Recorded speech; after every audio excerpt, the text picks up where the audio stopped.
역대급 장마로 인하여서 올여름은 아마 이렇게 지나가지 않을까 하는 그런 생각을 갖게 됩니다. 그런데 제 개인적으로는 올해는 그 어느 때보다 참 많은 사랑을 받았다 하는 그런 마음을 갖습니다. 여러분들이 이렇게 또 한 분 한 분 저에 대해서 또 이렇게 선물도 주시고 또 이렇게 축하의 말씀을 전해주셔서 제 개인적으로는 너무 감사하게 생각을 해요.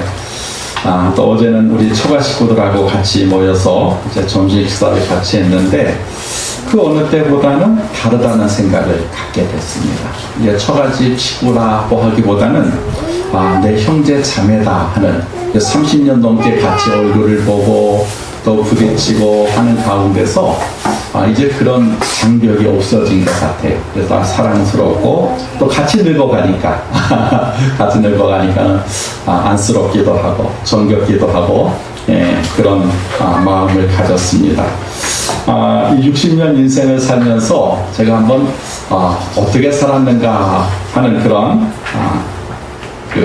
뒤돌아보는 시간을 가졌어요. 제가 과연 하나님 앞에 바르게 살았는가, 또 사람들에게는 인정받는 삶을 살았는가, 그리고 나는 얼마나 가치 있는 그런 인생을 살았을까, 이렇게 한번 제 인생을 뒤돌아보는 시간을 가졌습니다. 안타깝게도 저는 그렇게 훌륭한 인생을 살지 못한 것 같아요.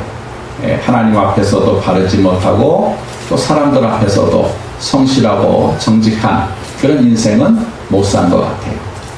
그리고 가치 있는 그런 인생도 아닌 것 같다는 그런 생각을 가졌습니다. 그래서 하나님 앞에 다시 한번 다짐을 했습니다. 하나님, 남은 인생만큼은 정말 하나님 앞에 그리고 사람 앞에 부끄럽지 않는 그런 인생을 살겠습니다 하는 그런 다짐을 제 스스로 한번 해보는 그런 좋은 계기가 되었습니다. 선물을 받다 보니까 선물에 관한 그런 생각이 났어요. 이 선물이라고 하는 것은 모두에게 기쁨을 주는 그런 것이구나 하는 것을 생각해 보았습니다. 주는 사람도 기쁘고 받는 사람도 기쁜 것이 선물이라고 하는 것이죠. 주는 사람은 왜 기쁜가? 받는 사람을 생각할 때에 기쁜 거예요. 내가 이 선물을 주면 그 상대방이 얼마나 기뻐할까? 그걸 생각하니까 나도 모르게 기쁘게 되는 겁니다. 또 선물을 받는 사람의 입장에서는 이 사람이 나에게 이거를 선물하기 위해서 얼마나 애쓰고 그리고 나를 얼마나 사랑하는 마음으로 이 선물을 준비했을까? 라고 생각을 하니까 또 기쁜 거예요. 그래서 이 선물을 주는 사람이나 받는 사람은 모든 사람에게 기쁨이 되는 것이다 하는 것을 느껴보게 됩니다. 미국 사람들은 이렇게 선물을 잘 주고 잘 받는다 그래요.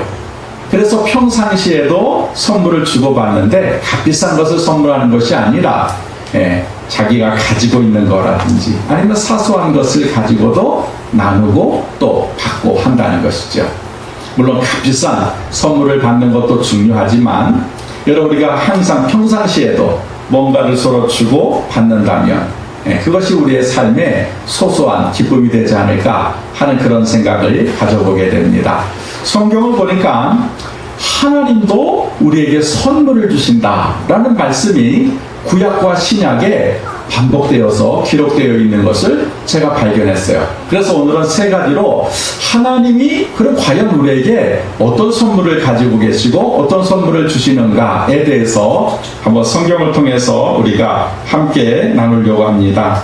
하나님이 주시는 선물 가운데 첫 번째가 뭐냐면 구원이라고 하는 선물이에요. 오늘 우리가 읽었던 본문 2장 8절을 보니까 너희가 그 은혜를 인하여 믿음으로 말미암아 구원을 얻었나니 이것이 너희에게서 난 것이 아니요 하나님의 선물이다 라고 성경은 말씀합니다.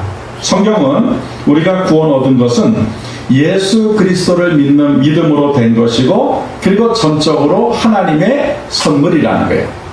내가 노력하고 수고해서 얻은 것이 아니라 하나님이 거저주시는 하나님이 기쁨으로 주시는 선물이다 라고 성경은 말씀하고 있습니다.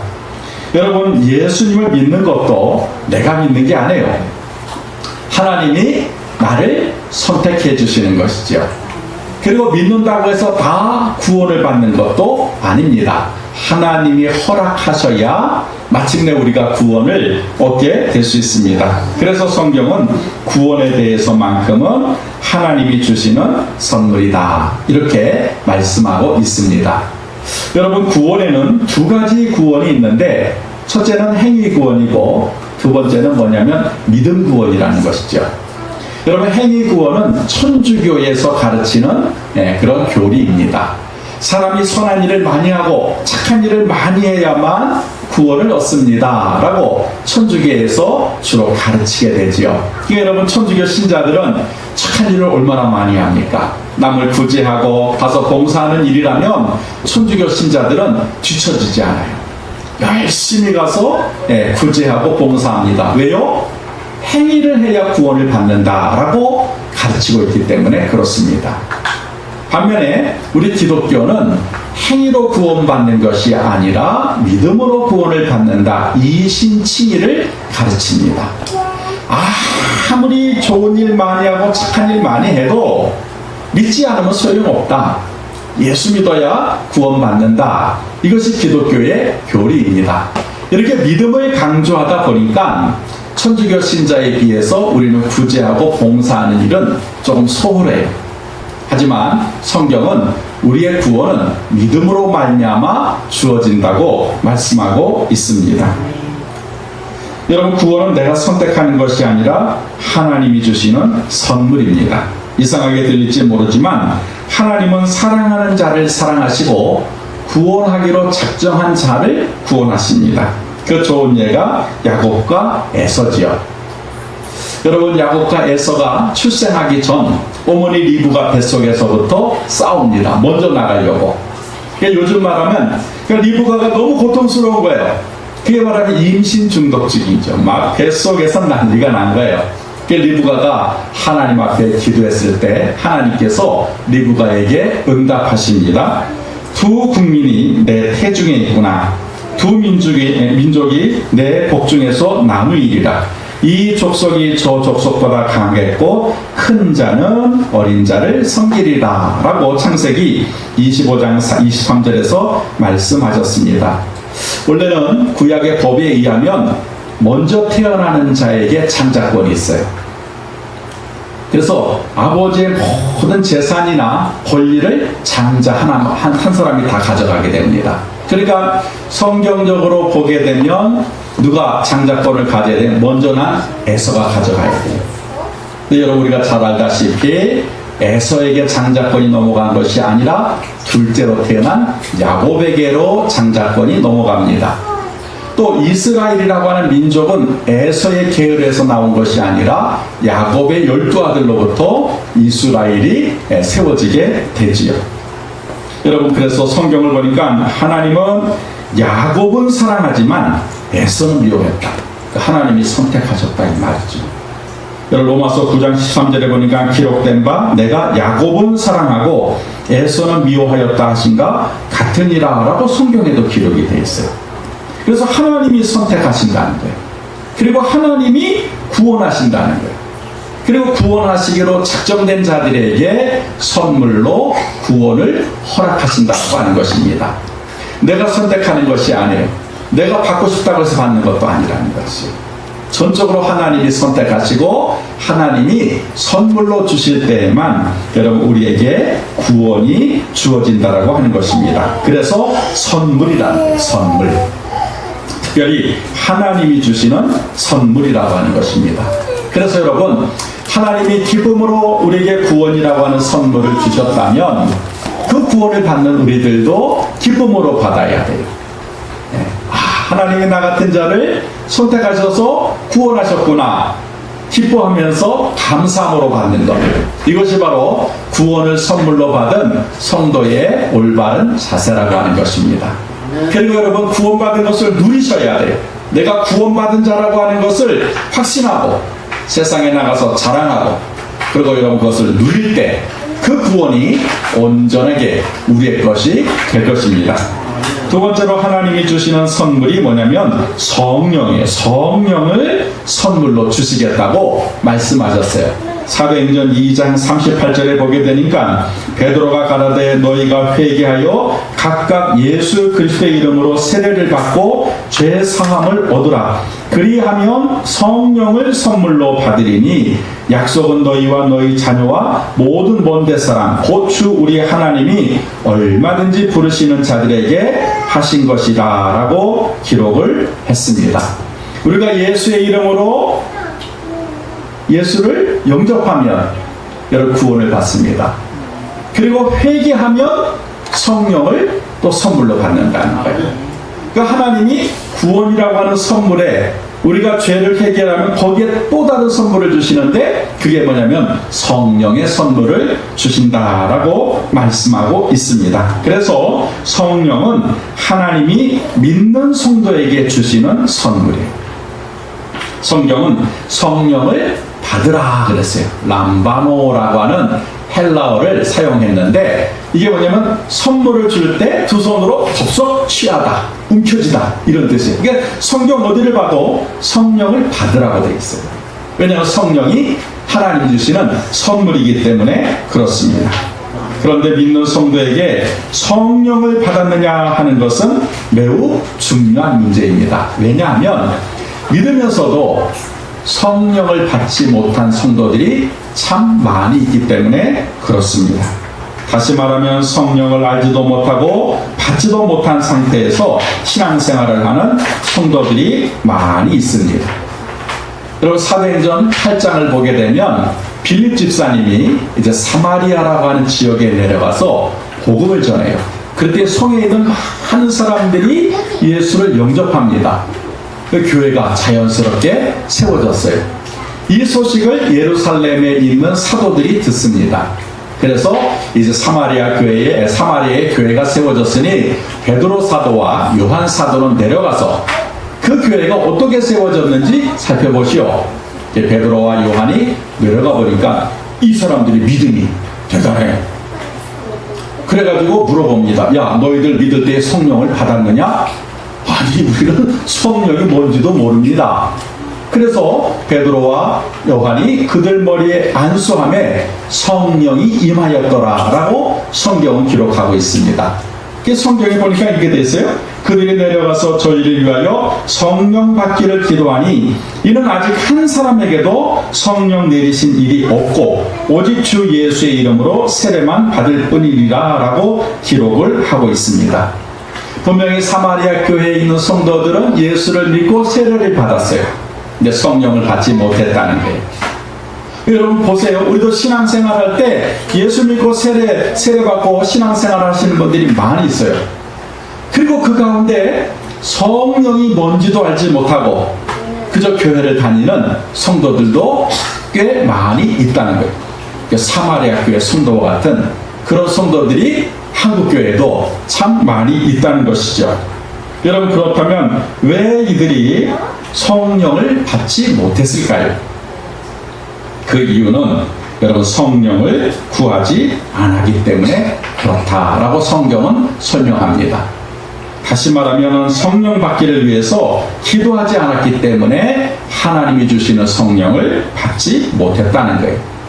여러분 예수님이 예루살렘에 있는 제자들에게 말씀하셨습니다. 사도와 같이 모이사 저에게 분부하여 가라사대 예루살렘을 떠나지 말고 내게 들은 바 아버지의 약속하신 것을 기다리라. 요한은 물로 세례를 베풀었으나 너희는 몇 날이 못되어 성령으로 세례를 받으리라 라고 말씀하셨어요. 여러분 예수님의 말씀을 듣는 제자들은 기다리고만 있지 않았다는 거예요. 그 다음에 성경을 보니까 이 예수님이 성령을 너희가 세례로 받을 것이다 라는 말씀을 듣자마자 그들이 취한 행동이 있습니다. 그게 뭐냐면 기도입니다. 기도. 여러분 14절에 사도행전 1장 14절에 보니까 여자들과 예수의 모친 마리아와 예수의 아우들로 더불어 마음을 같이하여 전혀 기도에 힘쓰니라 라고 성경은 말씀하고 있어요. 성령을 받기 위해서 전심으로 기도했다는 거예요. 그때 사도행전 2장 1절부터 4절까지 보니까 그 마가 다락방에 성령이 불의 혀와 같이 기도하는 자들 머리 위에 임하였다라고 성경은 정확하게 기록하고 있습니다. 그래서 여러분, 우리가 성령을, 하나님이 주시는 성령을 선물로 받기 위해서는 한 가지 조건이 필요합니다. 그것이 뭐냐면 하나님 앞에 기도하는 거예요. 성령 받기를 위해서 기도하면 하나님은 그것이 준비한 선물이기 때문에 사모하는 자, 기도하는 자, 간구하는 자에게 하나님이 거저주시고 풍성히 주시고 그리고 흔들어 넘치게 주신다고 성경은 말씀하고 있습니다. 그러므로 하나님이 주시는 성령을 선물로 받기 위해서 기도해야 돼요. 그것도 매일 그리고 간절히 기도하게 되면 여러분 성령을 선물로 받게 되는 것입니다. 그러면 사랑하는 성도 여러분, 왜 우리가 반드시 성령을 선물로 받아야 하느냐 하는 것입니다. 그것은 단순히 성령이 임하는 것이 아니기 때문에 하나님이 성령을 선물로 주실 때에 그 성령과 함께 우리에게 능력과 권세도 주신다는 거예요. 그러니까 단순히 우리가 성령만 받는 것으로 끝나는 것이 아니라 성령을 받을 때 하나님의 능력, 파워, 하나님의 권세, 오서리티, 이 두 가지가 같이 주어진다는 거예요. 그래서 성령을 받으면 능력이 생기고 권세가 생겨서 세상에 나가서 싸울 수가 있고 승리하는 그리스도인의 삶을 살 수 있게 된다는 것입니다. 그래서 성령을 받아야 된다는 거예요. 여러분, 성령을 받지 않으면 다 숨어있는, 예루살렘 교회 보세요. 다 숨어있잖아요. 마가다락방에 성령이 임하기 전까지는 전부 다 숨어 있었어요. 근데 성령이 임하고 나니까는 베드로가 사람들 앞에 나가서 너희들이 십자가에 못 박아 죽인 예수가 곧 그리스도다 라고 담대하게 선포하지 않습니까? 왜요? 능력이 들어오고 권세가 있으니까. 그렇게 얘기를 하니까는 그 유대인들이 뭐라, 우리가 어찌할꼬 그러잖아요. 여러분, 우리 믿음의 성도들이 왜 능력이 안 나타나고 왜 권세가 없습니까? 하나님 주시는 성령을 선물로 받지 못해서 그래요. 근데 성령이 임하시게 되면 보니까는 권능과 또 권세가 임하게 된다라고 말씀하고 있습니다. 여러분, 미국 사람들이 가장 싫어하는 말이 있답니다. 그게 뭐냐면 God damn. 예, 흔히들 이런 제기랄, 젠장 이렇게 표현을 하기도 하지만 원래의 뜻은 뭐냐면 God damn, 하나님의 저주가 있을지어다. 무서운 말이지요. 근데 이 사람들은 그냥 뭐만 안 되면, 뭐 하다가 실수하면 God damn. 그러면 그 뭔 뜻은 뭐예요? 여러분, 하나님의 저주를 받는다는 것이 얼마나 두렵습니까? 그러니까 함부로 써서는 안 될 말이죠. 또 미국의 목사님들이 제일 싫어하는 말이 있답니다. 성령 받지 말고 목회하십시오. 그 말은 목회하지 말라는 말과 똑같아요. 여러분, 목사님이 성령 받지 않고 능력도 없고 권세도 없는데 어떻게 목회를 할 수가 있겠습니까? 말이 안 되죠. 그래서 미국에 있는 목사님들은 그 말을 제일 싫어한다 그래요. 여러분, 또 하나님을 믿는 성도들이 듣지 말아야 할 말이 있다는 거예요.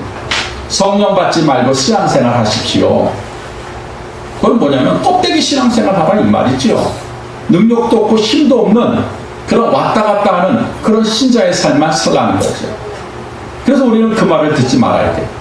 오히려 성령을 받아서 능력과 권세 있는 그런 신앙생활을 우리 믿음의 성도들이 해야 될 줄 믿습니다. 그래서 여러분, 이 성령은 하나님이 주시는 선물이라는 거예요. 우리가 간구하기만 하면, 사모하기만 하면 하나님은 믿는 자라면 누구에게든지 아낌없이 후히 주시겠다고 약속하셨습니다. 그러므로 하나님 주시는 이 선물인 성령을 우리는 반드시 받아야 될 줄 믿습니다.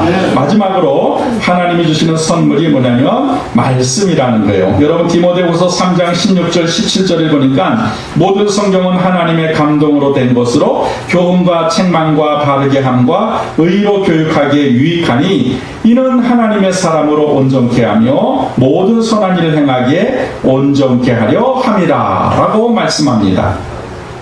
여러분, 성경은 신학적으로 특별 계시라 그래요. 계시에는 두 가지가 있는데 일반 계시가 있고 특별 계시가 있어요. 일반 계시는 뭐냐면 이 자연이에요, 자연. 이 자연을 보면서 이 나무는 뭐 분명히 창조주가 만들었을 거예요. 저 빛나는 태양은 분명히 하나님이라고 하는 존재가 만들었을 거야. 그러니까 믿음이 없는 사람도 이 자연, 창조된 자연을 보고서 하나님을 알게 된다는 거예요. 이거를 일반 계시 혹은 자연 계시 이렇게 얘기를 해요. 그런데 이 일반 계시가 좀 구체적이지 않잖아요. 그래서 하나님께서 이 일반 계시를 보완하기 위해서 좀 더 구체적으로 문서화해서 우리에게 주신 계시가 바로 성경입니다. 성경은 특별 계시. 성경을 통해서 하나님은 자신을 설명하고 앞으로 어떠한 일이 일어날 것인지에 대해서 미래를 말씀하셨고 그리고 영원한 천국에 대해서 상세하게 기록하셨습니다. 그래서 여러분 이 성경은 하나님이 성도에게 주시는 특별 계시. 그래서 성경은 이 선물을 통해서 성도들을 교훈하고 책망하고 바르게 하고 의로 교육해서 하나님의 사람으로 온전케 만드는 그런 역사가 성경에 있습니다.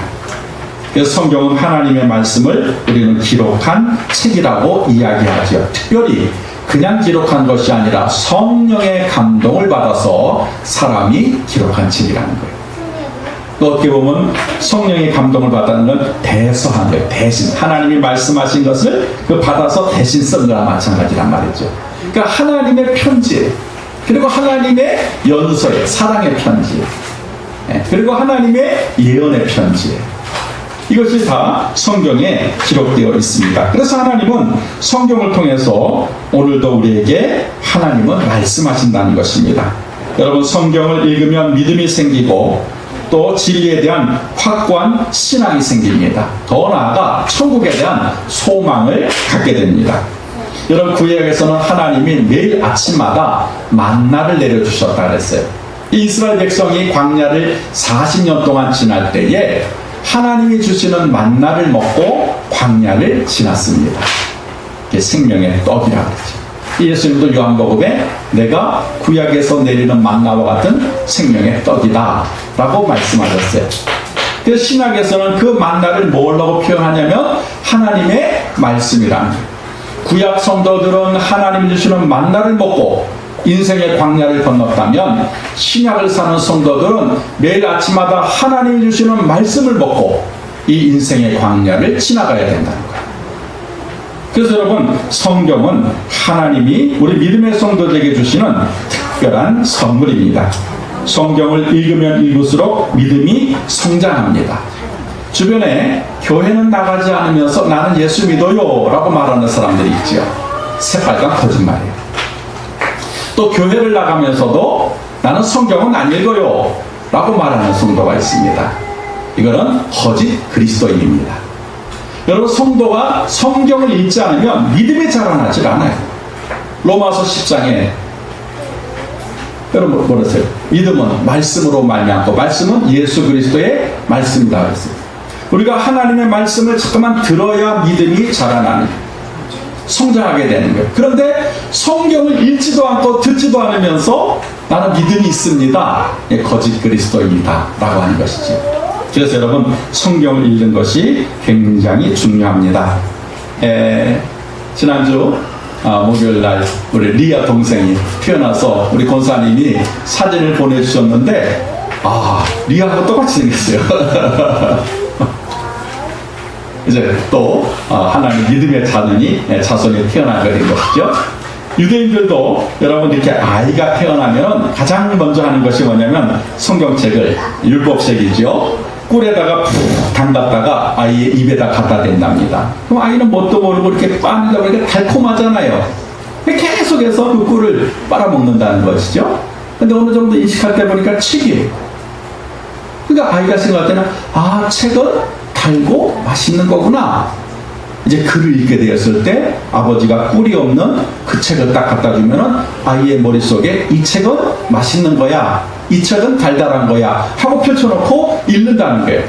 이렇게 어릴 때부터 하나님의 말씀으로 성장한 유대인들은 지식이 뛰어나고 지혜가 탁월하다는 거예요. 그래서 여러분 노벨상을 수상한 그 수상자들 절반 이상이 유대인들. 하나님 말씀으로 성장한 아이들이 지혜가 뛰어나더라. 지식이 뛰어나더라. 왜냐하면 그 속에 하나님의 지혜가 있고 하나님의 능력이 있기 때문에 그렇습니다. 그런데 안타깝게도 유난히 한국의 성도들은 성경을 읽지 않습니다. 열정은 있지만 기본이 없어요. 그래서 이단들이 가장 쉬운 타켓이 교회 다니는 기독교인들이라는 거예요. 여러분, 신천지가 누구를 포섭합니까? 교회 다니는 사람들이에요. 근데 다 넘어간다는 거예요. 왜요? 성경 안 읽으니까. 여러분, 여호와 증인들이 교회 달린 집만 찾아옵니다. 형제요, 자매요, 우리 성경 토론합시다. 그럼 우리 어때요? 나가요, 나가요, 나가!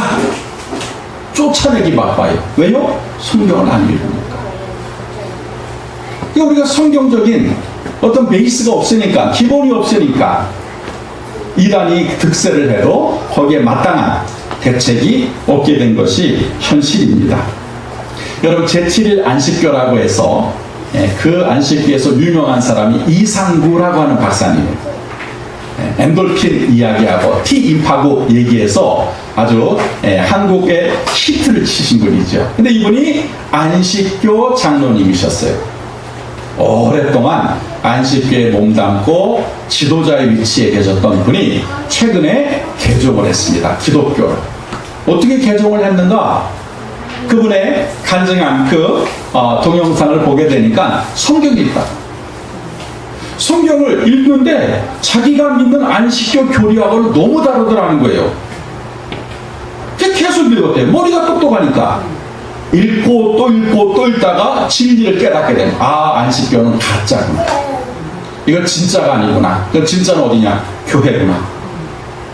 그래서 저 용인에 있는 작은 개척교회에 등록을 하셔가지고 지금 신앙생활 열심히 하신다고 해요.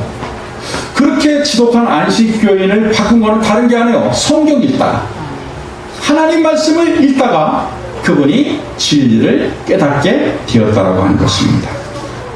그래서 성경은 읽으라고 하나님이 우리에게 주신 선물입니다. 그래서 여러분, 우리 성도들은 성경을 읽어야 돼요. 읽을 뿐만 아니라 또 성경을 받아서 먹어야 됩니다. 그러면 생명이 되고 진리가 됩니다.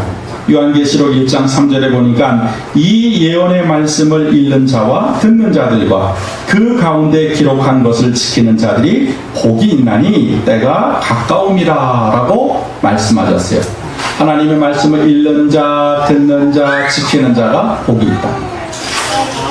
여러분으로 하나님 주시는 선물이 성경을 여러분이 읽고 듣고 지킬 때 그 선물이 우리에게 생명과 진리를 가져다 줄 줄 믿습니다. 제가 감명 깊게 본 영화 가운데 하나가 스티븐 스필버그의 감독이 그 촬영한 라이언 일병 구하기라고 하는 영화예요. 굉장히 장편입니다. 근데 이걸 실화를 바탕으로 영화를 찍었다 그래요.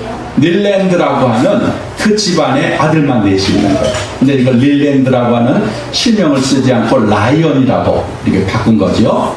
근데 네 형제가 2차 세계대전에 다 참전을 합니다. 세 형제가 죽어요. 남은 하나. 그리고 어머니가 아들 넷이 있었는데 셋이 죽은 거예요. 근데 이거 하나만 죽으면 끝나는 거예요. 집안이 이제 족보가 끊기게 되는 거예요. 그래서 미 국방부 장관에게 막내 아들 라이언, 그러니까 원래 릴랜드죠. 라이언만큼은 살려서 집으로 돌려보내 주십시오. 어머니가 눈물로 편지를 쓴 거예요. 이 어머니의 편지를 읽은 미 국방장관이 야, 이건 정말 있어서는 안 되는구나. 형이 셋이 다 죽고 마지막 하나마저 죽으면 저 어머니는 무슨 소망 가운데 살겠느냐. 특별 명령을 내립니다. 반드시 라이언을 살려라. 그리고 집으로 돌아와라. 그 명령을 받은 사람이 존 밀러라고 하는 대위예요. 이 존 밀러 대위가 8명의 이제 특공대를 이제 선출해가지고 제일 최전선으로 이제 라이언을 찾아가는 과정을 담은 영화입니다. 그리고 마침내 라이언 일병을 이제 찾아내요. 야, 너 형들이 다 죽었다. 너 살아서 집으로 가야 된다. 우리 임무는 너 살려가지고 집으로 보내는 거야. 하고 이제 그 라이언을 설득해서 집으로 돌아가려고 하는 순간 마지막 전투에서 밀러 데이가 가슴에 총을 맞아요. 그러니까 자기를 구하기 위해서 전선을 들고 온 그 대위가 총을 맞으니까 라이언이 가가지고 이제 대위를 구하려고 하는데 늦은 거예요. 대위가 숨을 헐떡헐떡하면서 그 마지막으로 라이언 일병에게 이런 말을 합니다. 남은 인생은 가치 있게 살아라. 그리고 숨을 거둬요. 그 말이 뭐냐면 너 하나 구하기 위해서 8명이 희생했다는 거예요. 그러니까 너는 이제 남은 인생은 네 인생이 아니라는 거예요. 우리 8명의 죽음을 통해서 희생을 통해서 너의 인생이 시작이 됐으니 우리를 위해서라도 가치 있는 인생을 좀 살아다오 라고 하는 당부의 말을 한 것입니다. 영화는 훌쩍 뛰어넘어서 50년이 지났어요. 이제 라이언 일병이 늙어서 머리가 희끗희끗하고 할아버지가 됐어요. 그래서 온 가족, 자기 집안 식구들을 다 끌고 존 밀러 대위가 묻혀있는 이제 묘지에 찾아옵니다. 그리고는 그 밀러, 무덤에 묻혀있는 밀러 대위를 위해서 이야기는 독백을 하는 거죠. 대위님의 희생과 8명의 특공대원의 희생으로 나는 지금까지 살아왔습니다. 나는 대위님이 당부하신 것처럼 가치 있는 인생을 살려고 노력했습니다. 그때 아내가 다가와요. 그 라이언이 물어보는, 여보, 난 그래도 가치 있는 인생을 살았지요? 그랬더니 그 아내가, 그럼요. 당신은 훌륭한 인생을 살았어요. 그리고 정말 가치 있는 인생을 살았어요. 그 말과 함께 영화는 끝이 납니다. 사랑하는 성도 여러분, 우리의 믿음의 성도들에게 있어서 가치 있는 삶이란 무엇일까요? 우리가 어떻게 사는 것이 가치 있는 삶일까요? 오늘 성경은 그 해답을 우리에게 말씀하셨습니다. 구원을 선물로 받고 성령을 선물로 받아서 하나님의 말씀대로 살아가는 것, 여러분, 그것이 그리스도인에게 있어서 가장 가치 있는 삶이라고 하는 것이에요. 우리가 이 땅에서 건강하게 오래 사는 것, 많은 돈을 버는 것, 어떤 명예와 권력을 취하는 것도 나름대로 가치 있는 것이지만 진정한 가치 있는 삶은 여러분 세상적인 것이 아니라 오늘 하나님이 선물로 주시는 그 구원을 받고 그리고 성령으로 능력과 권세를 얻어서 이제 하나님의 말씀을 가지고 이 세상에 나가서 믿음의 성도로 사는 것이 바로 가장 가치 있는 그런 그리스도인의 삶이라고 하는 것입니다. 하나님은 그와 같은 가치 있는 삶을 살라고 우리에게 구원과 성령과 말씀을 선물로 주셨다는 것입니다. 그러므로 이 선물을 받았다면 우리는 지금부터 하나님을 위해서 그리고 내 이웃을 위해서 가치 있는 삶을 사는 그리스도인이 되어야 될 줄 믿습니다. 기도하겠습니다.